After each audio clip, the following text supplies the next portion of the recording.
दोस्तों नमस्कार, मैं राजकुमार मौर्य। आप देख रहे हैं प्रखर इंडिया यूट्यूब चैनल। आज की इस वीडियो में हम बात करेंगे उत्तर प्रदेश की उन 10 लोकसभा सीटों के बारे में जहां पर तीसरे चरण में वोटिंग 7 मई को होगी। और उत्तर प्रदेश की जो लोकसभा है, पहले चरण में 8, दूसरे चरण में 8 और तीसरे चरण में 10 लोकसभा सीटों पर चुनाव हो रहा है। तो यहां पर मुख्य पार्टी बहुजन समाज पार्टी 9 सीटों पर चुनाव लड़ रही है, क्योंकि 10 सीटों में 1 सीट पर बरेली में बहुजन समाज पार्टी के प्रत्याशी का पर्चा खारिज हो चुका है। तो आप ये समझ सकते हैं। वहीं पर समाजवादी पार्टी और कांग्रेस दोनों मिलाकर के 10 सीटों पर चुनाव लड़ रही हैं और भारतीय जनता पार्टी भी 10 सीटों पर चुनाव लड़ रही है। अब मैं सिलसिलेवार तरीके से बात करता हूं।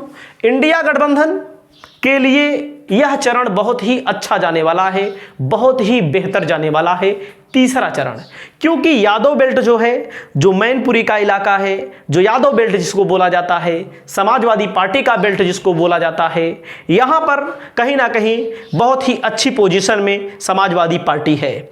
तो 2024 के लोकसभा चुनाव में प्रमुख पार्टियां आप जान ही रहे हैं, समाजवादी पार्टी, कांग्रेस, भारतीय जनता पार्टी और बहुजन समाज पार्टी।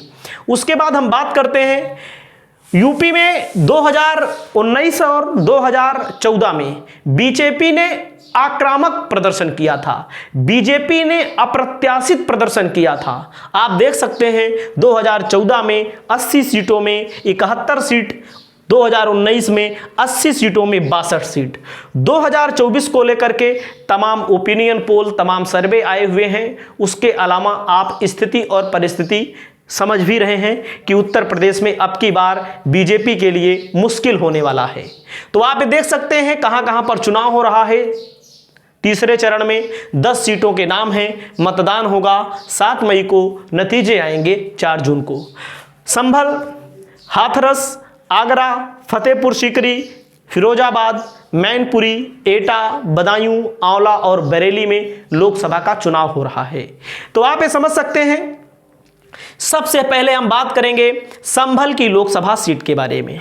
संभल की लोकसभा सीट पे जियाउर रहमान वर्क समाजवादी पार्टी से, परमेश्वर लाल सैनी भारतीय जनता पार्टी से और वहीं पर बहुजन समाज पार्टी ने भी यहां पर मुस्लिम कैंडिडेट दिया है। लेकिन मैं आपको बता दूं, सीधा मुकाबला भारतीय जनता पार्टी और समाजवादी पार्टी के बीच में है। और जियाउर रहमान वर्क वर्तमान में विधायक भी हैं। इनके दादा शफीकुर रहमान वर्क, जो कई बार के सांसद रहे, जिनको समाजवादी पार्टी ने टिकट दिया था और उनका टिकट कहीं ना कहीं उनकी डेथ हो जाती है, बाद में जियाउर रहमान वर्क को टिकट मिलता है।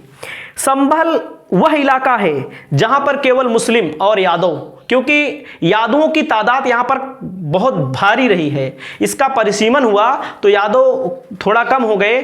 केवल यादव और मुसलमान अगर यहां वोट देता है समाजवादी पार्टी को, जो समाजवादी पार्टी का बेस वोटर है, तो इस सीट को समाजवादी पार्टी एकदम आराम से जीतने जा रही है। मैं आपको बता दूं, 2019 में समाजवादी पार्टी 2.25 लाख वोटों से चुनाव जीती थी। यहां पर 2.25 लाख का वोट बहुत बड़ा वोट बैंक होता है।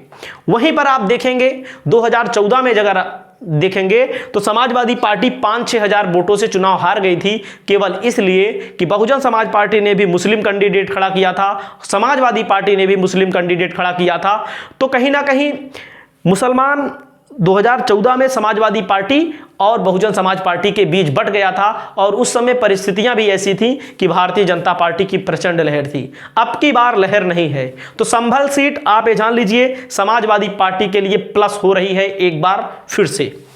अगला नंबर आता है सबसे हॉट सीट, यहां पर मैनपुरी की सीट। मैनपुरी की सीट अगर हम एक शब्द में कहें तो केवल यहां पर मार्जिन के लिए चुनाव हो रहा है, मार्जिन बढ़ाने के लिए। जैसे नरेंद्र मोदी के लिए वाराणसी की सीट है, सेफ है, वैसे यहां पर डिंपल यादव, अखिलेश यादव, यादव परिवार के लिए मैनपुरी की सीट पूरी तरह सेफ है। कम से कम 3 से 4 लाख वोटों के अंतर से यहां पर डिंपल यादव चुनाव जीतेंगी। यहां का कारण है, यहां के कई समीकरण को भी अखिलेश यादव ने अपनी तरफ शिफ्ट किया है। मैनपुरी के बगल फर्रुखाबाद है, फर्रुखाबाद, एटा, यहां पर शाक्य को टिकट दिया। मैनपुरी हो, इटावा हो, इन जगहों पर कहीं ना कहीं समाजवादी पार्टी ने अपने समीकरण को सेट कर लिया है और यहां पर अब की बार कम से कम 3 लाख वोटों के मार्जिन से चुनाव यहां पर डिंपल यादव जीतने जा रही हैं। यानी कि मैं आपको स्पष्ट कर दूं, क्योंकि यह सीट यादव परिवार का गढ़ है, केवल यादव यहां पर वोट दे दे, मुस्लिम वोट दे दे तब भी जीत लेते हैं, लेकिन यहां पर शाक्य को भी यहां पर अब की बार मैनेज कर लिया गया है। पूरे उत्तर प्रदेश में शाक्य, सैनी, मौर्य, कुशवाहा अब की बार भारी तादाद में भारतीय जनता पार्टी को छोड़ करके समाजवादी पार्टी के पाले में जा रहे हैं, क्योंकि समाजवादी पार्टी ने शाक्य को 6 टिकट दिए हैं और भारतीय जनता पार्टी ने 3 टिकट दिए हैं। वो 3 टिकट वहां से दिए गए हैं, जैसे संभल मैंने आपको बताया जो हारने वाली सीट है, जहां पर थोड़ा से हो सकता है 1-8% चांस हो सकता है जीतने का, 99% चांस नहीं है, वहां पर भारतीय जनता पार्टी ने शाक्य, सैनी, मौर्य, कुशवाहा को टिकट दिया हुआ है। अगली सीट है और यहां पर जो प्रत्याशी बनाए गए हैं जयवीर सिंह हैं, उत्तर प्रदेश सरकार में कैबिनेट मंत्री हैं, वर्तमान में विधायक हैं मैनपुरी सदर से, लेकिन ये ठाकुर हैं, यादव हैं, तो जयवीर सिंह को कहीं ना कहीं बैकवर्ड का वोट नहीं मिलने वाला है उस तादाद में जिस तादाद में लोग उम्मीद कर रहे हैं। यहां पर इसके पहले शाक्य कैंडिडेट कई बार लड़े, इसीलिए कुछ लड़ाई रहा करती थी। वहां के स्थानीय मुद्दे, स्थानीय आप देखेंगे तो यहां पर सेफ सीट है दोनों सीटें पर। अगली सीट है फिरोजाबाद की सीट। यहां पर अक्षय यादव समाजवादी पार्टी की तरफ से, बीजेपी की तरफ से ठाकुर विश्वदीप सिंह और यहां पर चौधरी बशीर बसपा की तरफ से। फिरोजाबाद की वह सीट है जहां पर समाजवादी 2014 में बड़े अंतर से चुनाव जीती थी 2014 में, लेकिन 2019 में चुनाव इसलिए हार गई क्योंकि यहां पर शिवपाल सिंह यादव का बहुत बड़ा फैक्ट है, क्योंकि शिवपाल सिंह यादव की संगठन में पकड़ है।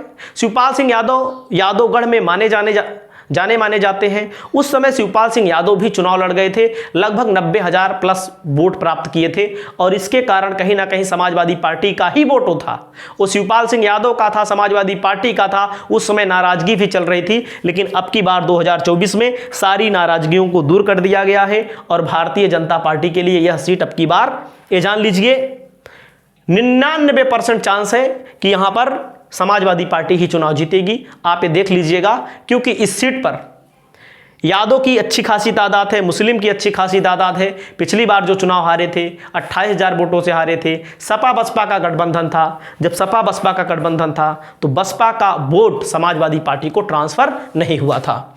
अगली सीट है, आप देख सकते हैं, अगली सीट है बदायूं की सीट। आदित्य यादव समाजवादी पार्टी से, दुर्विजय सिंह शाक्य बीजेपी से, मुस्लिम खान बीएसपी से। मुस्लिम भले बीएसपी ने उतारा है, लेकिन कहीं ना कहीं जो बीएसपी के कैंडिडेट हैं यहाँ के बदायूं के भी नहीं हैं। बदायूं के अलावा इस सीट पर यादवों की आबादी बहुत ज़्यादा है। कई बार यादव परिवार यहां पर चुनाव जीता। 2019 में संघमित्रा मौर्य यहां पर चुनाव जीतने में सक्षम रही। संघमित्रा मौर्य स्वामी प्रसाद मौर्य की बेटी हैं, तो उनका टिकट भारतीय जनता पार्टी ने काटा। केवल इसी कारण से चुनाव हारी थी क्योंकि सपा बसपा का वोट, यहां पर बसपा का वोट ट्रांसफर नहीं हुआ, केवल यह कारण था। उसके अलावा भारतीय जनता पार्टी के पक्ष में सर्जिकल स्ट्राइक वाला मामला था और सर्जिकल स्ट्राइक में केजरीवाल जी ने सबूत जो मांग लिया था, इसको लेकर के जनता में गुस्सा जरूर था कहीं ना कहीं। उसके अलावा तमाम फैक्ट थे जिसके कारण भारतीय जनता पार्टी दोबारा जीत गई, लेकिन तीसरी बार कोई लहर नहीं चल रही है और आदित्य यादव यहां काफी मार्जिन से चुनाव जीत रहे हैं। उसके पीछे एक कारण मैं आपको और बता दूं, जैसे यहां पर जो कांग्रेस है, कांग्रेस से गठबंधन है, कांग्रेस ने सलीम शेरवानी को टिकट दे दिया था, लगभग 50-55 हजार वो भी वोट पा गए थे। केवल 18,000 वोटों से यहां पर चुनाव हारे थे धर्मेंद्र यादव और उसके पहले चुनाव जीतते रहे हैं। अब आप देख सकते हैं यहां पर संघमित्रा मौर्य को 5,11,000 वोट, धर्मेंद्र यादव को 4,92,998 वोट, यहां पर सलीम इकबाल शेरवानी को 51,947 वोट मिले थे। तो आप यहां देख सकते हैं ये कांग्रेस से गठबंधन है। गठबंधन के अलावा लोग, जैसे कोई पार्टी कहीं कहीं पर बार बार जीतती रहती है तो लोगों के मन में होता है कि लाओ एक बार इनको भी जिता कर देख लें क्या करते हैं, क्या बदलाव आता है।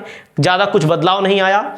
और अगली सीट है एटा की सीट। एटा की सीट पर भी राजवीर सिंह को टिकट दिया है बीजेपी ने, देवेश शाक्य को समाजवादी पार्टी ने, मोहम्मद इरफान को बसपा ने भले मुसलमान टिकट दिया है, लेकिन वो इंपैक्ट बसपा में नहीं है, क्योंकि बसपा पहले अगर मुसलमानों को टिकट देती थी तो 6 महीना पहले, साल भर पहले टिकट दे देती थी, प्रचार प्रसार करते थे और सबको पता है नहीं जीतेंगे। ये दुनिया को पता है कि बसपा का अब की बार खाता नहीं खुलने वाला है। तो यहां पर देवेश शाक्य आबादी बहुत बड़ी है एटा में, सैनी आबादी, शाक्य आबादी बहुत बड़ी है। उसके अलावा मैं आपको बता दूं यहां पर यादव बहुत बड़ा वोट बैंक है, मुस्लिम बहुत बड़ा वोट बैंक है। तो उसके अलावा विपक्ष का वोट, अन्य पिछड़ी जातियों का वोट समाजवादी पार्टी को मिलता है, चाहे कुर्मी का वोट हो, चाहे अन्य किसी बिरादरी का वोट हो, वो मिलता है। तो यहां पर देवेश शाक्य प्लस में है, माइनस में नहीं है। तो आप यहां पर भी देख सकते हैं। अगली सीट है लोकसभा बरेली से, जहां प्रवीण सिंह एरन है, छत्रपाल गंगवार बीजेपी से हैं। प्रवीण, यहां पर बसपा के प्रत्याशी का पर्चा खारिज हो गया। आप खुद सोचिए, बसपा के प्रत्याशी का पर्चा खारिज होगा तो इल्जाम किसके ऊपर लगेगा?